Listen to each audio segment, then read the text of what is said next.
everybody. It's Monday, December 27th, and we are closing out the year with a really interesting topic, Introduction to Social Entrepreneurship. I'm one of your hosts, Cecilia Supp. I'm the principal and founder of Rogue Tulips Nonprofit Consulting, and I'm here with my friend and also host, Agnes. I'm going to throw it over to Agnes to introduce herself and say hello. Thank you, Cecilia. Good morning, good afternoon, and good evening to our global audience. My name is Agnes Amos Coleman. I'm an author and a consultant. Over to you, Cecilia. Today with first-time guest, Nyasha Gwatidzo, who is going to give us an introduction to social entrepreneurship. Welcome, Nyasha, and can you give us a little background about yourself before we launch into the topic? Yeah, my name is Nyasha Gwatidzo, and I consider myself to be a serial social entrepreneur.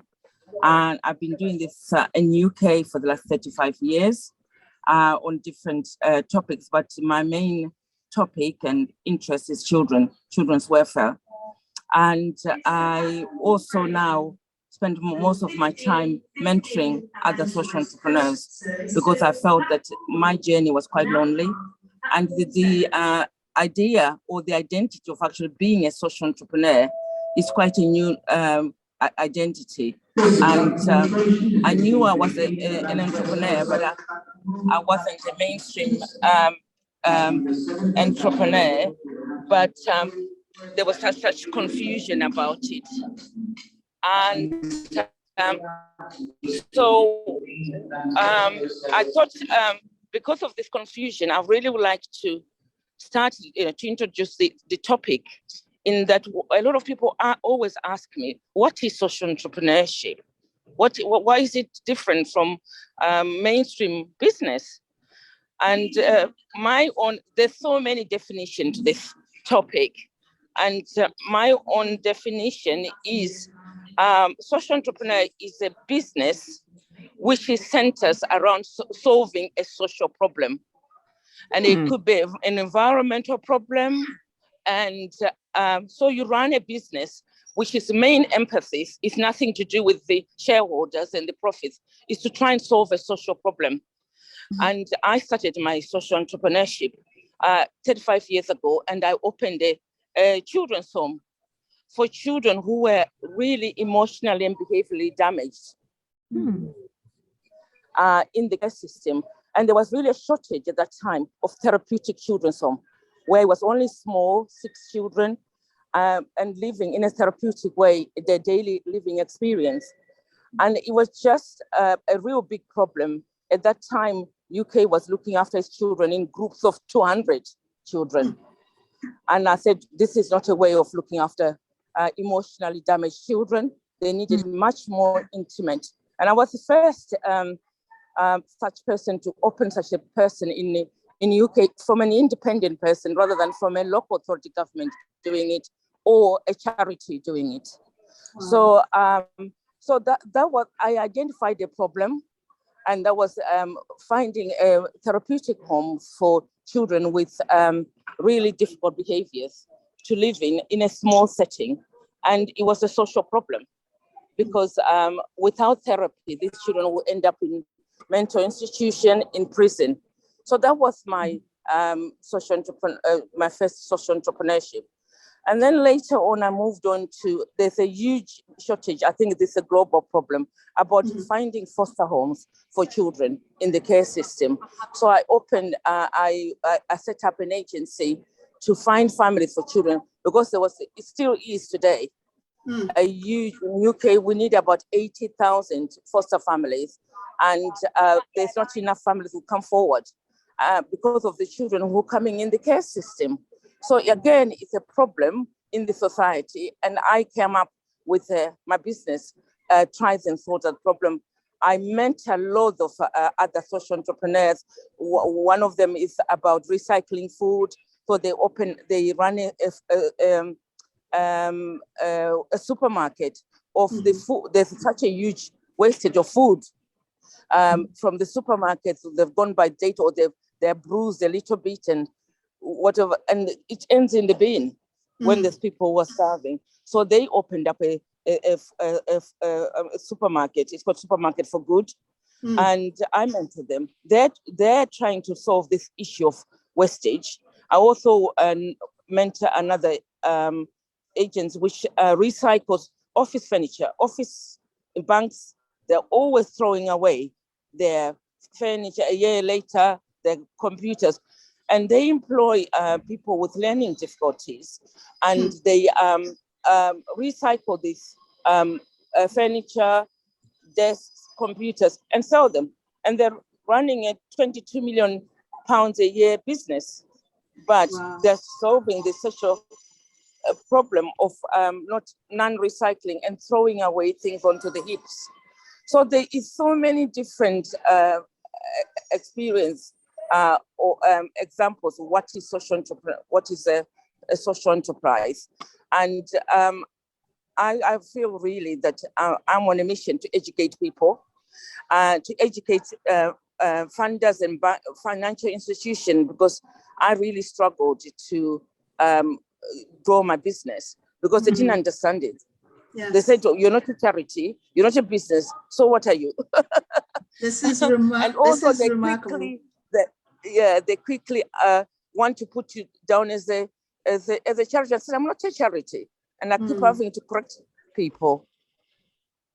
No, Nyasha, this is remarkable, the work that you've embarked on the social entrepreneurship. And thank you so much for giving us an insight into what it looks like and what the future would look like for this kind of opportunity. So can you tell us a little bit more? We're really impressed about what you've done so far. How do you see the future of this moving forward? And how do you think you can engage our global membership to help support some of the good work that you're doing?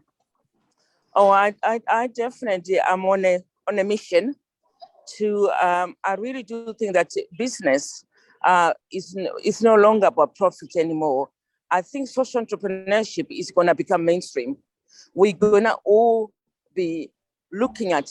I'm doing my business, whatever. I make handbags or whatever. What impact is this having on the environment? Or what impact is it having on the society I am doing business in? And not just looking on the bottom line of the margin, the profit margins, and fulfilling the stakeholders, whatever. Well, how do you get funding? More than being accountable to stakeholders only, you're going to be accountable to the society in which you're doing business. And I see it very much that it's going to become mainstream. And I'm also setting up a fund, a social impact investment fund, to invest in social enterprise globally. Because another thing which I found personally is that we really find it difficult to get capital because people don't understand the business model. Well, so I think you started to answer the question I have about how do you get funding. So you set up investment funds. Yes. So to me, and this is a great idea to me, but it still sounds to me a little bit like a for-profit model that is being used to solve a social problem. So do you consider yourself a for-profit model that's being used to solve these problems, or do you think you're a really different business model? I definitely am different business business model. I'm not. We as a business, we have to make a profit. Even a charity has got to have a surplus to meet their objectives, and the social enterprise, they have to make a profit for them to meet their objectives of making a difference, making an impact. You can't do it without income, without profits. If you're, and it's also not sustainable. I am very, very keen on being sustainable. You can't run a business without being sustainable and without measuring the impact. What difference are you making? And you know what, I think a lot of our global audience in the for-profit and non-for-profit world are already embarking on, doing what you call good business. And when I say good business, social responsibility, because they recognize that it's good for their brand as well. So, I mean, they understand that the brand, they understand that trust level, and they recognize that by engaging and strengthening the community that they buy and sell in, the value is a win-win for everybody involved.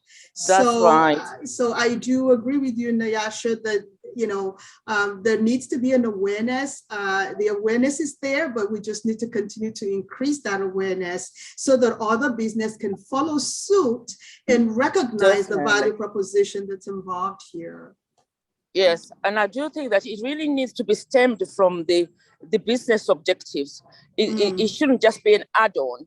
And some corporates will then have, we'll support a charity for the year. We'll choose whatever Oxfam for a year. And that's, as far as they're concerned, they've written a check. It's all done and dusted. And what I'm saying is that it's more than that. It needs to be really in the DNA of the business, that they're looking at the profits, they're looking at the impact. Those two things are quite important. And that what is our business? What difference is our business? Even if you're making a widget or a phone, what difference is going to make to somebody's life to have this phone or whatever it is? And I'm always saying that it should be really in the DNA of the business. It shouldn't just be an add-on.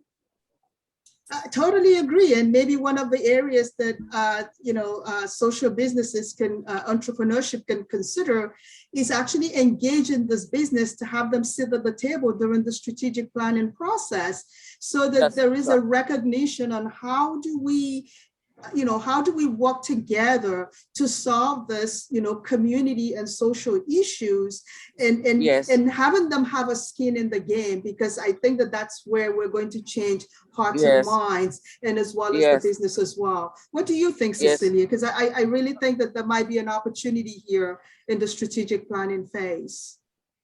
Well, I think, thanks, Agnes. I think that's a really good point. I'm saying here, many thoughts are going through my head right now, because I agree totally with Nyasha. It cannot be an add-on. It has to be part of what the business is going to do, whether you're a for-profit or a nonprofit.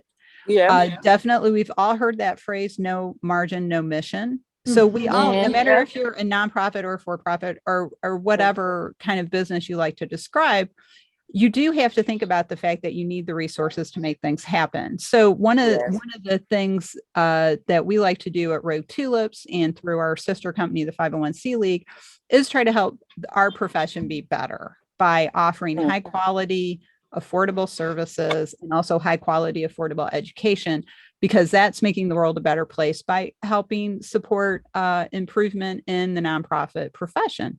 So how do you do this as a corporate partner, maybe? Or I see this really as something that's part of corporate responsibility, because we've seen a lot of crash and burn situations like Enron, which still grates me.